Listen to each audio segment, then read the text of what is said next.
अब हम बात करेंगे सिंधु घाटी सभ्यता का, जो हमने कल टॉपिक चालू किया था।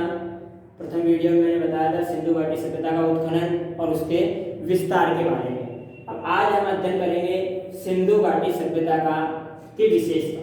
इसकी विशेषता, सिंधु घाटी सभ्यता की विशेषता। सिंधु घाटी सभ्यता की विशेषता।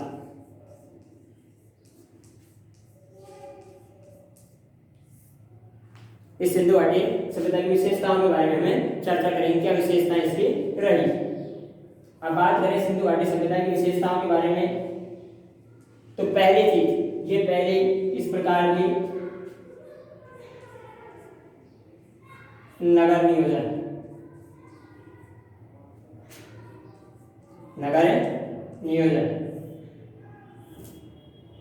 नगरीय सभ्यता थी। मैंने पहले गए वीडियो में चर्चा कर दी थी, कैसी सभ्यता थी, नगरीय सभ्यता थी। तो नगर नियोजन, इसकी पहली विशेषता थी नगर नियोजन। ये सभ्यता थी वो नगरों के रूप में विद्यमान थी। अब ये देखा जाए सिंधु घाटी सभ्यता को कि ये 2350 से 1750 ईसा पुरानी थी, पर इस सभ्यता को वर्तमान जो हमारी पद्धति चल रही है, वर्तमान में जैसे शहर आधुनिक शहर हैं, वैसे वर्तमान आधुनिक शहरों की तरह ही व्यवस्था कब थी, सिंधु घाटी सभ्यता में मानी गई है। ये उत्खनन हमको बताते हैं, पुरातत्व विभाग के सर्वेक्षण उत्खननों के आधार पर ये माना जाता है कि ये सभ्यता कैसी थी, नगरीय सभ्यता। नगर नियोजन था, और नगर नियोजन में सबसे महत्वपूर्ण चीज था कि ये सिंधु घाटी सभ्यता दो रूपों में, एक तो पश्चिमी नगर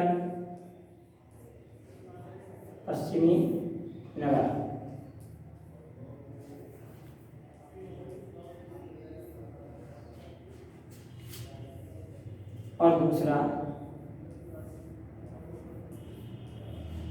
पूर्व नगर। कौन सा नगर? पूर्व नगर। इन दो नगरों में बसा होता है, पश्चिमी नगर और पूर्व नगर। पश्चिमी नगर को बोलते थे दुर्ग टीला। क्या बोलते थे? दुर्ग टीला। पश्चिमी नगर को तो बोलते थे दुर्ग टीला, और पूर्वी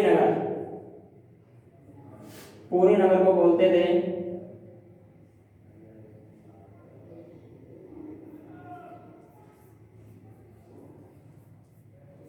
निचला भाग।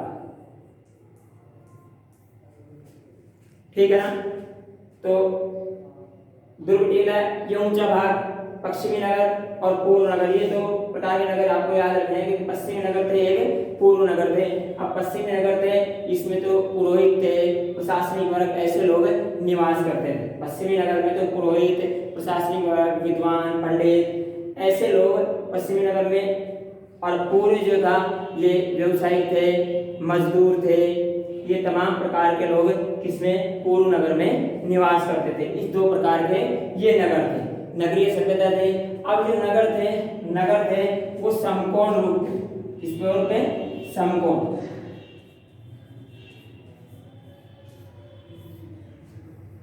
समकोण रूप पर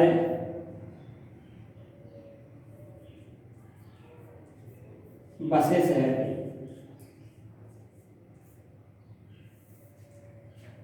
जैसे इस प्रकार समकोण रूप में सड़कें काटती थी नगरों को।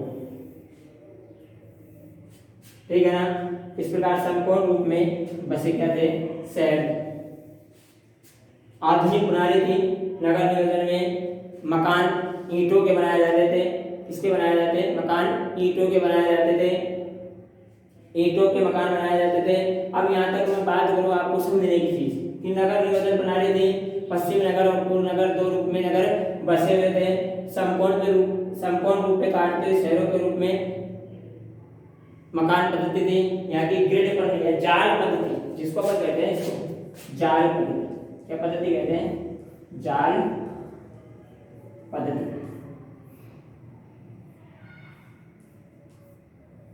ग्रिड पद्धति बोल दो। इस पद्धति पे मकान बने हुए थे। जाल पद्धति के रूप में मकान बने हुए थे। सुंदरता थी, सड़कें थी, चौड़ी थी सड़कें, नालियों की व्यवस्था थी, छोटी छोटी नालियों से मुख्य बड़े नाले में और नाले के माध्यम से शहर का बाहर पानी जाता था। इस पद्धति के रूप में ये बसे हुए थे। समकोण रूप में काटती हुई सड़कें से बना हुआ शहर था। अब शहर जो बसा हुआ था वो दो रूप में बसा हुआ था, पश्चिमी नगर और पूर्व नगर। जाल पद्धति पे शहर बसा हुआ था। मकान थे। अब मकानों में हमने नगर नियोजन में ये देखा है, नगर नियोजन में देखा है जो मकान थे, मकान एक मंजिल नहीं बहुमंजिला भी थे। कितने थे? बहुमंजिला मकान भी हमको देखने को मिले। एक मंजिला नहीं बहुमंजिला इमारत भी देखने को मिले, क्योंकि जब हमने उत्खनन किया, खुदाई की, तो ईंटों के साक्ष्य हमको मिले। किसके साक्ष्य मिले? ईंटों के साक्ष्य। और ईंटों के आधार पर हमने पता लगाया है कि यहाँ पहले मकान किस पद्धति थे, शहर थे या सड़कें थे। तो हमने जब खुदाई की तो इससे हमको ये पता लगा कि समकोण रूप में काटती हुई सड़कें और मकान बने हुए थे। तो इससे हमको ये महसूस होता है कि पहले कैसे थी? शहरी प्रणाली थी। कैसी प्रणाली थी? नगरीय प्रणाली थी। तो नगर के रूप में लोग बसे हुए थे। जब हमने उत्खनन किया तो हमें 10 फीट तक ऊंचाई पर ईंटें मिली, 10 फीट खुदाई की तहाँ तक ईंटें मिली। तो हमने सोचा एक मकान। जब और 20 फीट, 25 फीट, 30 फीट, तो उससे अनुमान लगाया कि इमारत एक नहीं बहुमंजिला इमारत भी उस समय हुआ करती थी। समकोण रूप पे कि मकान के बाद में बीच में हमको ऐसे कंकर जैसी चीजें मिली, हमको कच्चा पदार्थ हमको जो मिला, तो उससे हमने अनुमान लगाया कि सड़कों की चौड़ाई कितनी होती थी। और चौड़ाई के अलावा हमको ये भी साक्ष्य मिले हैं, नालियों के साक्ष्य मिले हैं। किसके मिले हैं? नालियों के साक्ष्य कि ईंटों के द्वारा नालियां बनाई जाती थी। छोटी नाली से बड़ा नाला और बड़े नाले के द्वारा शहर का बाहर पानी निकाला जाता है। स्वच्छ शहर उस समय हुआ करते थे। जैसे आज की पद्धति है, नगर की आज की पद्धति है, उससे कहीं बेहतरीन पद्धति उस समय थी। ये अनुमान इससे लगता है हमको कि उससे भी अच्छी पद्धति सिंधु घाटी सभ्यता में नगरों की रही है। इस नगर नियोजन के बाद हम नगर नियोजन की बात करें तो नालियों की व्यवस्था सुदृढ़ थी। ध्यान रखना है कि नालियों के माध्यम से शहर का पानी बाहर निकाला जाता था। ठीक है ना? साफ सुथरी नालियां बनी हुई थी। नालियों के आकार भी दे रखे हैं कि ईंटों का जो अनुपात था वो अनुपात था 4:2:1। इस अनुपात में ईंटें बनाई जाती थी, मिट्टी की बनी ईंटें थी। ठीक है? इसके बाद दूसरी विशेषता,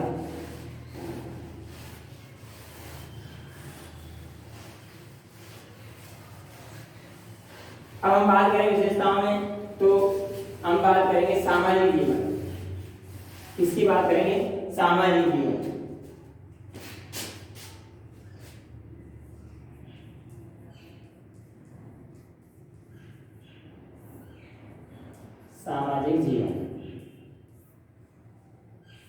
सामाजिक जीवन कैसा था? लोगों का सामाजिक जीवन कैसा था? उस समय लोग कैसे अपनी क्रियाएं, खान पीन क्या था? तो लोग शाकाहारी थे और मांसाहारी भी थे।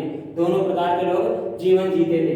लोग कपड़ों की कैसी व्यवस्था थी, यानी हम इसमें बात करेंगे खान पान,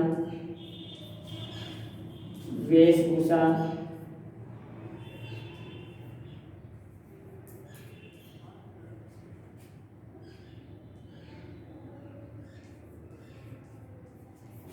रहन सहन,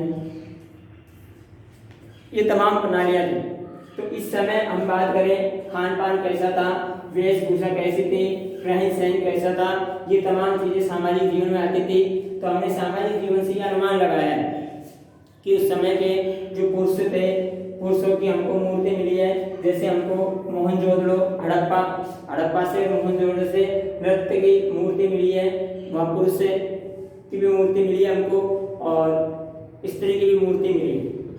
वेशभूषा की बात करें तो महिलाएं कमर के नीचे तक ही कपड़ा पहनती थी उस समय, ऐसे हमको प्रमाण मिले हैं। वही पुरुष लंगोटी बांधते थे, ऐसे प्रमाण मिले हैं। और रहन सहन की बात करें तो रहन सहन के लिए पक्के मकानों की व्यवस्थाएं उस समय थी। खान पान तो शाकाहारी लोग भी थे और मांसाहारी भी थे। तो शाकाहारी में उस समय बिल्ली के साक्ष्य भी हमको मिले हैं, कुत्ते के साक्ष्य भी हमको मिले हैं मांसाहारी में। और शाकाहारी की बात करें तो शाकाहारी में चावल मिले हैं, गेहूं के साक्ष्य भी हमको मिले हैं, बाजरा का भी मिला है साक्ष्य।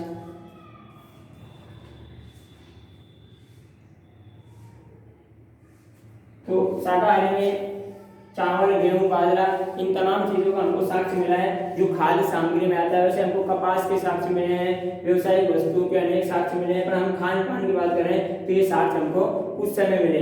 तो यानी महिलाओं के साथ, और महिलाओं में उस समय जूड़ो करने की प्रथा थी। चूड़ा जो होता है यानी चुटिया करने की प्रथा थी। वहीं बात करें पुरुष, तो पुरुष से दाढ़ी रखते थे। पुरुष क्या करते थे? दाढ़ी रखते थे। वहीं पगड़ी बांधने की प्रथा भी उस समय वेशभूषा में आती है। पगड़ी बांधने की प्रथा भी थी। वहीं पुरुष दाढ़ी भी रखते थे, वहीं स्त्रियां जूड़ा गराडा किया करती थी। ठीक है ना।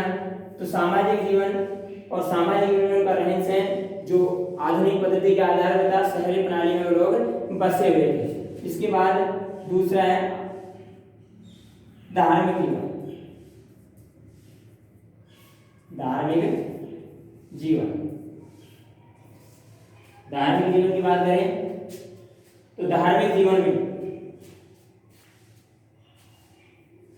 धार्मिक जीवन था कि इस समय हमको स्त्रियों की मूर्तियां मिली हैं। तो हमको इससे इस बात का पता लगा है कि सत्ता कैसी थी। इस धार्मिक जीवन सबसे एक और नाम इसका पड़ जाता है सिंधु घाटी सभ्यता का, वो थी मात्र सत्तात्मक सभ्यता। कैसी थी? मात्र सत्तात्मक सभ्यता, यानी माता को दर्जा दिया गया था इसमें कि प्रथम स्थान माता को दिया गया था। मात्र सत्तात्मक सभ्यता इसको कहा गया था धार्मिक जीवन के आधार में, क्योंकि स्त्रियों की पूजा ज्यादा की जाती थी। धार्मिक जीवन में हम बात करें तो ये अग्नि की पूजा करते थे सबसे पहले।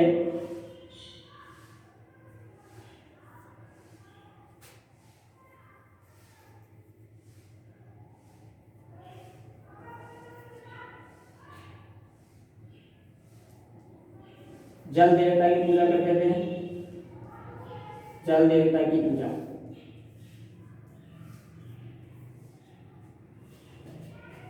पीपल की पूजा करते थे।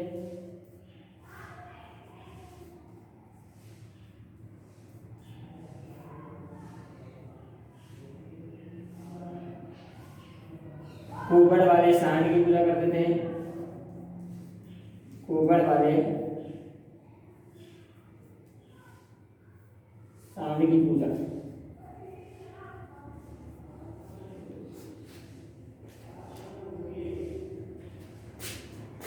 सूर्य की पूजा करते थे। सूर्य की पूजा,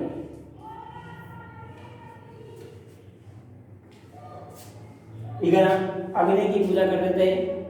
जल देवता की जल की पूजा ये लोग करते थे। अग्नि की पूजा करते थे, जल की पूजा ये करते थे। वृक्षों में किसकी पूजा करते थे? वृक्ष पूजा का प्रचलन था। और वृक्ष में ये पीपल की पूजा करते थे। किसकी पूजा करते थे? पीपल की पूजा करते थे। वहीं पशुओं की बात करें, पशुओं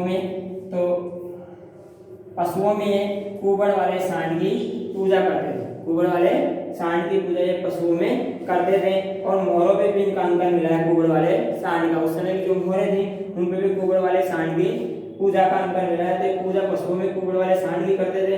सूर्य पूजा भी ये करते थे। किसकी पूजा करते थे? सूर्य की पूजा भी, इमली की पूजा भी ये करते थे। और भी अनेक पूजाएं ये करते थे। यानी धार्मिक जीवन इनका बहुत अच्छा था उस समय। अग्नि की पूजा, जल को देवता मानते थे। पीपल की पूजा करते थे। वृक्षों में, पशुओं में कुबड़ वाले सांड की पूजा करते थे। सूर्य की पूजा करते थे। अग्नि के बीच में साक्ष्य, क्योंकि हमको ये हवन कुंडियां मिली है। क्या मिली है? हवन कुंडी, हमें हवन कुंडियां मिली है। जैसे हमारे हवन कुंडियां कहाँ मिली हमें? हवन कुंडी हमको मिली है जो कालीगंगा में इसके साक्ष्य मिले हैं। यानी उस समय हवन भी करवाए जाते थे। हवन करवाए जाते थे और हवन यानी अग्नि के साक्ष्य, अग्नि को साक्ष्य के रूप में ये मानते थे। ये हमको धार्मिक पूजा में स्त्रियों की, अब स्त्रियों की जो मूर्ति मिली है तो हमने अनुमान लगाया कि ये शैव धर्म की पूजा करते थे। यानी ये शिव और पार्वती की पूजा किया करते थे।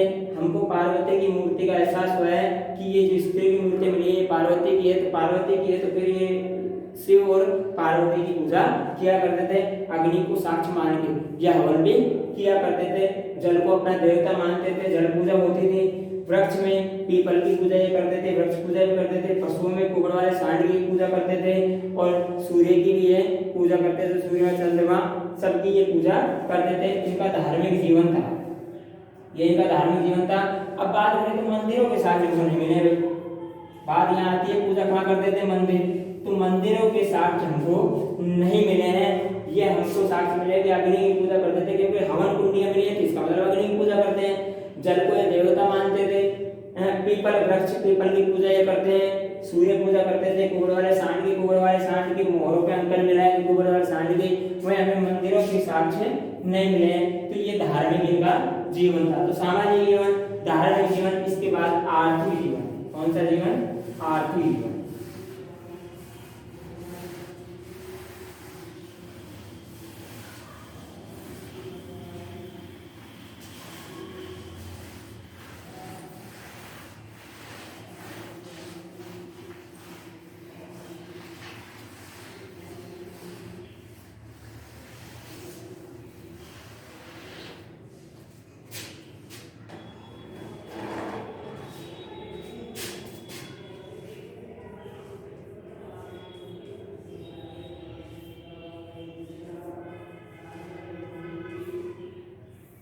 आर्थिक जीवन की बात करें तो इनका आर्थिक जीवन कैसा था? ये व्यवसाय भी करते थे। क्या करते थे? व्यवसाय भी करते थे। आर्थिक जीवन में इनके पास जो कृषि की बात करें, इसकी बात करें कृषि, तो कृषि में चावल, गेहूं, जौ, बाजरा, कपास आदि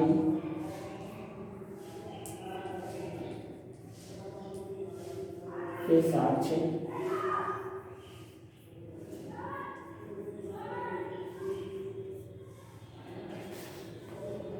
मिले। चावल, गेहूं, जौ, बाजरा आदि के साक्ष्य हमको मिले हैं कृषि में। इसमें कृषि में तो इनके आर्थिक जीवन यानी ये व्यवसाय भी किया करते थे। चावल, गेहूं, जौ, बाजरा, चलो ये खाद्य सामग्री थी, इसको खाते थे। वहीं कपास से क्या करते थे? निर्यात करते थे। कपास से क्या करते थे? निर्यात करते थे। कपड़े दो प्रकार के हमको मिले थे, एक ऊनी कपड़े हमको मिले थे और एक सूती वस्त्र भी हमको मिले थे। दो प्रकार के हमको कपड़ों के साक्ष्य मिले। तो इस प्रकार ये क्या थे? व्यवसाय। पहले आर्थिक जीवन का सुदृढ़ था, यानी ये आयात भी करते थे, आयात और निर्यात। आयात निर्यात की प्रणाली उस समय थी, यानी हम अफगानिस्तान, पाकिस्तान, ईरान, फ्रांस, इन तमाम चीजों से, दक्षिणी भारत से भी आयात होता था और उसके अलावा हमें निर्यात भी किया करते थे। इसमें अगर हम बात करें तो स्वर्ण वस्तुओं पर सोना है, चांदी है, तांबा है, टिन है, इनका आयात निर्यात हमें करते थे। ये बहुमूल्य वस्तुएं थी, इनका आयात निर्यात भी करते थे। कृषि का आयात निर्यात भी करते थे। क्यों? अब ये चीजें हमको कैसे की आयात निर्यात करते थे? सोना, चांदी, सोना हमको कोलार कर्नाटक से हमको ये साक्ष्य मिला है कि सोना के साक्ष्य मिले कोलार कर्नाटक में सोना के साक्ष्य मिले कि सोना को कर्नाटक से निर्यात किया जाता था। क्या किया जाता?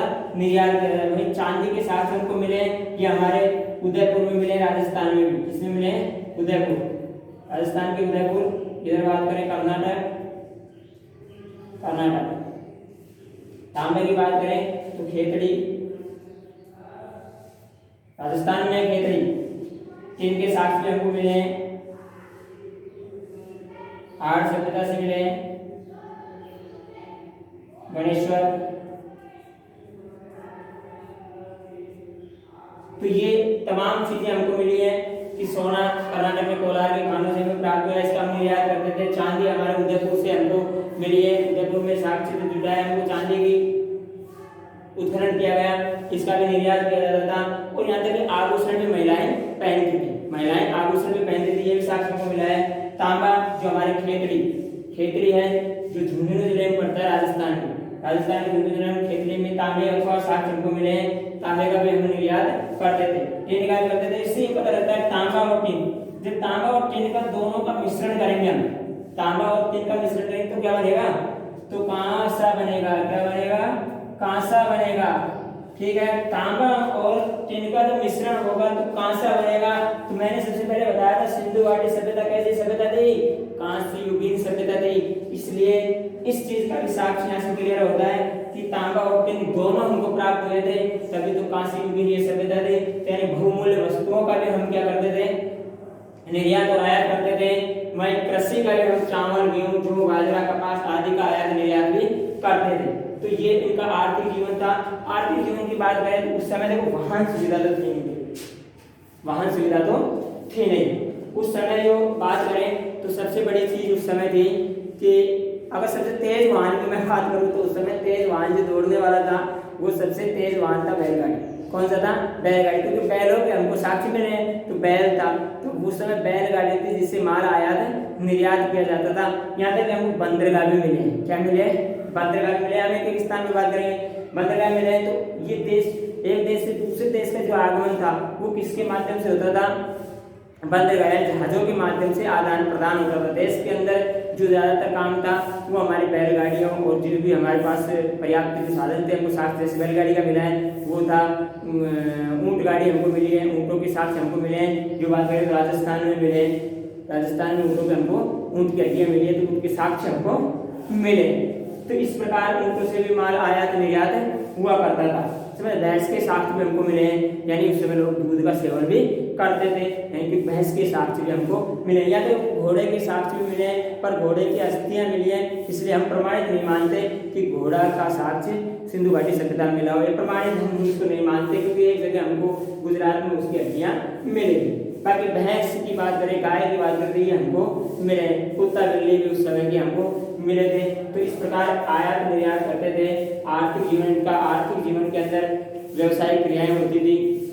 जहाजों के माल आदान प्रदान, जहाजों के माल आदान प्रदान होता था। जैसे लोथल बंदरगाह था गुजरात में जो स्थान है लोथल, वहाँ हमको बंदरगाह के अवशेष मिले कि यहाँ बंदरगाह था, यानी आयात निर्यात के लिए यहाँ से जहाजें ईरान और इराक के लिए जाया करते थे, सऊदी अरब के लिए जाया करते थे, अरब सागर से होते हुए ये वहां जाते थे। तो आर्थिक क्रियाएं भी उस समय मजबूत थी।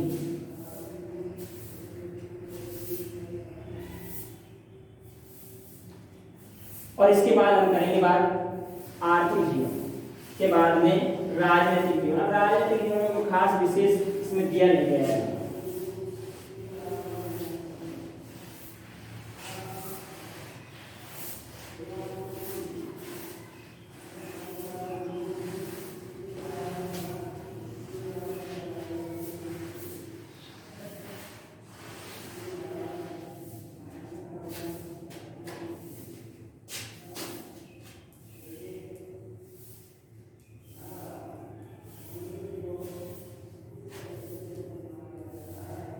राजनीतिक जीवन की बात करें तो इस समय हमको मुकुट के साक्ष्य मिले थे।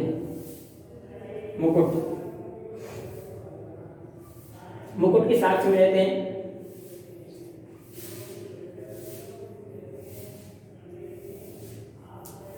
पगड़ी भी हमको मिली है।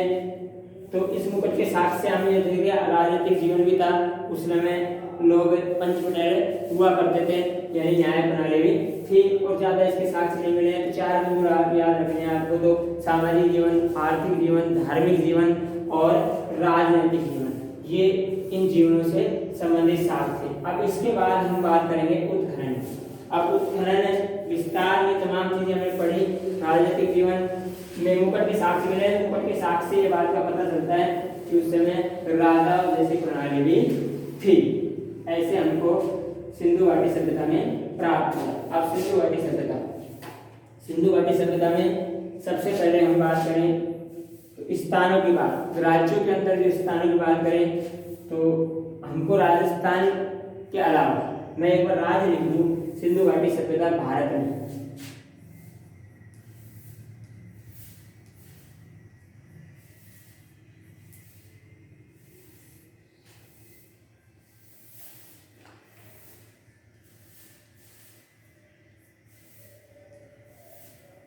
जम्मू कश्मीर,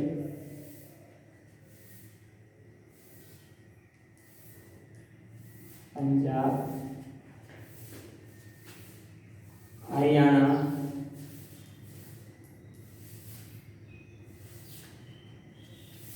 राजस्थान,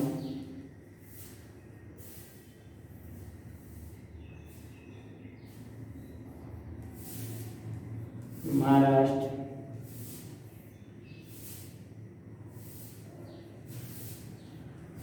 गुजरात,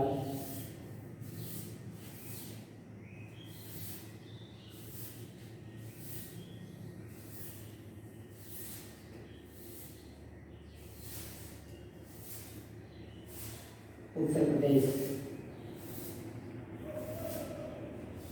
अब जम्मू कश्मीर में मैंने स्थान बताया था मालदा, पंजाब में रोपड़, हरियाणा में राखीगढ़ी,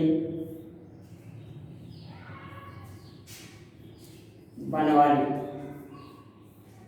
राखीगढ़ी और बनवाली। राजस्थान में कालीगंगा, महाराष्ट्र में दहमाबाद, गुजरात में लोथन,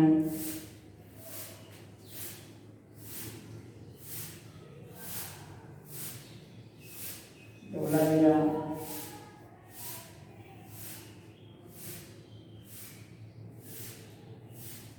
रंगपुर। उत्तर प्रदेश की बात करें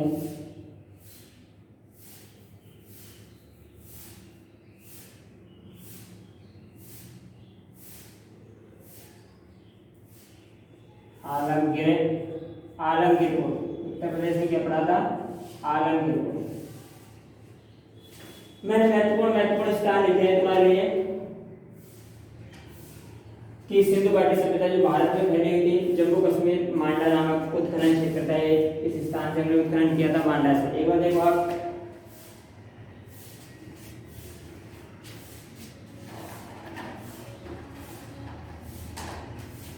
जम्मू कश्मीर मांडा था। पंजाब में रोपड़ नामक स्थान था, कौन सा था? रोपड़ स्थान से हमने उत्खनन कार्य किया है। हरियाणा में राखीगढ़ी से किया है, बनवाली से भी किया है हमने, और भी स्थान थे राखीगढ़ी और बनवाली में। राजस्थान में कालीगंगा से भी हमने उत्खनन किया है। और महाराष्ट्र की बात करें तो दहमाबाद से हमने उत्खनन किया है। गुजरात की बात करें तो लोथन और धोलावीरा से हमने उत्खनन किया है।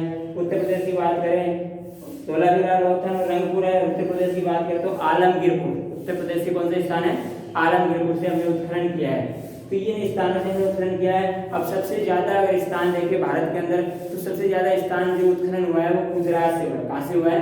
गुजरात से। और भी भारत में अनेक स्थानों पर हुआ है। मैंने 3 राज्य जो मोस्ट थे, यहाँ से सबसे ज्यादा उत्खनन किए गए थे, उन राज्यों को मैंने आपको बताया कि जम्मू कश्मीर में मांडा, पंजाब में रोपड़, हरियाणा में राखीगढ़ी और बनवाली, राजस्थान में कालीगंगा, महाराष्ट्र में दहमाबाद, गुजरात में लोथन, धोलावीरा और उत्तर प्रदेश में आलमगीरपुर नामक। अब ये सारे स्थान नदियों के किनारे हैं। किसके किनारे हैं? नदियों के किनारे हैं। जितने भी स्थान खोज हुई है वो नदियों के किनारे हुई है। किसके? नदियों के किनारों पे खोज की गई है। मांडा जो मैंने बताया था तुमको, कौन सी नदी के किनारे है? चिनाब नदी के किनारे, जम्मू कश्मीर में पड़ता है। पंजाब में रोपड़ है तो पंजाब में रावी नदी के किनारे, वहीं समझ गए। हरियाणा सतलज नदी और हरियाणा में राखीगढ़ी, बनवाली, ये भी नदियों के किनारे ही हैं। कालीगंगा जो हमारे घग्गर नदी के किनारे पे, इसके में घग्गर नदी के किनारे पे, महाराष्ट्र दहमाबाद परवरा नदी के किनारे पे, गुजरात में लोथन और धोलावीरा, ये लोथन और धोलावीरा दोनों नदियों के किनारे ही हैं। रंगपुर उत्तर प्रदेश में आलमगीरपुर इंद्रा नदी के किनारे है। इन तमाम राज्यों में ये स्थान मिले थे। अब एक एक स्थान, इसके अलावा मैंने बताया था हड़प्पा, मोहनजोदड़ो,